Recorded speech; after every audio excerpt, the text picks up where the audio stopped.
Mesdames, Messieurs, chers amis, d'abord je tiens à vous remercier pour votre invitation à prendre la parole ici aujourd'hui.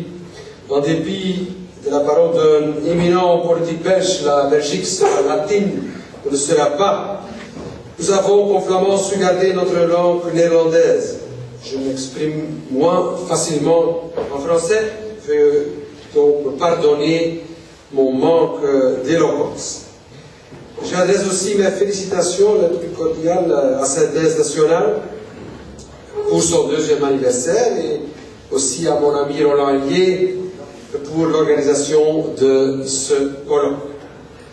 Mesdames, Messieurs, les racines de l'Europe sont autant chrétiennes que musulmanes. Ne me jetez pas dehors tout de suite. Je ne fais que citer l'ancien président de la République, Jacques Chirac. En affirmant une telle chose, Chirac se montre comme l'exemple type du collaborateur de l'islam. Malheureusement, il n'est pas le seul, car de plus en plus de politiciens européens réalisent que pour se faire encore élire, ils ont besoin de l'électorat musulman, et l'Europe compte en moins aujourd'hui 30 millions de musulmans, la plupart au moins de 25 ans. Les 3/4 ont le droit de vote et l'évolution ethno-démographique ferait qu'en 2020-2030, des villes telles que Marseille, Lille, Strasbourg, Paris, Londres, Bruxelles ou Cologne seront majoritairement musulmanes. Et vous connaissez certainement la parole de l'ancien président algérien Boumedienne qui disait le ventre de nos femmes est la bombe atomique du tiers-monde. L'islam conquérera l'Europe non point par la violence, mais par le nombre. Nous vivons le plein essor du colonialisme inversé. Pendant ce temps, les politiciens européens se songent qu'à leur intérêt pécuniaire et se désintéressent des intérêts de leur peuple. Mesdames, Messieurs, l'islamo-collaboration, la classe politique européenne dépasse toutes les bornes. Un échevin d'Anvers, qui est membre du Parti catholique, a proposé il y a quelques mois de fermer la moitié des églises anversoises, vu le nombre décroissant des fidèles, et de les transformer en mosquées. Dans les écoles anversoises, on sert des repas halal à tous les élèves non musulmans compris. Sapins et décorations de Noël ont été supprimés dans les bâtiments officiels afin de ne pas provoquer les musulmans. L'association de personnel de la mairie d'Anvers n'a plus le droit de distribuer des œufs de Pâques, car c'est un symbole catholique. On pourra citer encore tant d'autres exemples, mais je préfère vous en épargner. Ce qui se produit à Anvers se produit partout en Europe. Et ces politiciens vendraient leurs âmes au diable si cela pouvait garantir leur survie politique. Mesdames, Messieurs, la démocratie se produit l'exportation européenne par excellence est en train de se retourner contre l'Europe, contre nous.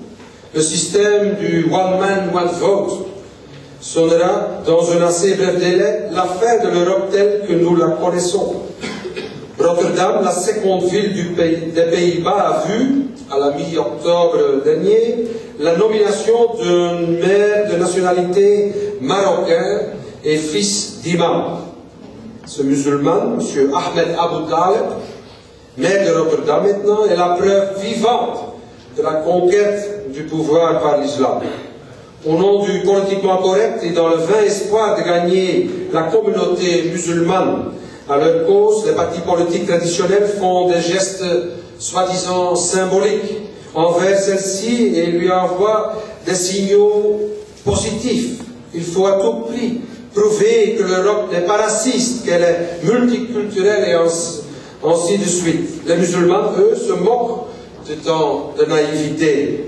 Notre tolérance excessive est devenue notre talon d'Achille. On ne met pas les immigrés non européens devant le choix, intégrez-vous ou rentrez chez vous. Au contraire, on n'impose aucune condition de séjour aux étrangers, on déverse sur eux toute une manne d'allocations familiales, de primes de connaissance, d'allocations de chômage, d'obtention rapide de la nationalité, etc., etc. Et dans les années 50, la FLN avait un slogan qu'on ne peut pas copier aujourd'hui, mais quand même, sans équivoque, la valise ou le cercueil. Aujourd'hui, avec camarades, il nous est même interdit de suggérer aux étrangers de s'adapter ou de retourner chez eux. Mesdames, Messieurs, dans cette prétendue société multiculturelle, non seulement la démocratie se retourne contre nous, mais de surcroît, il est devenu plus que clair que démocratie et multiculturalisme se contredisent. Une démocratie normale ne saura fonctionner dans un environnement multiculturel. En effet, un fonctionnement optimal de la démocratie exige l'homogénéité ethnique et culturelle de la société. Dans une société multiethnique, c'est le droit du plus fort qui règne.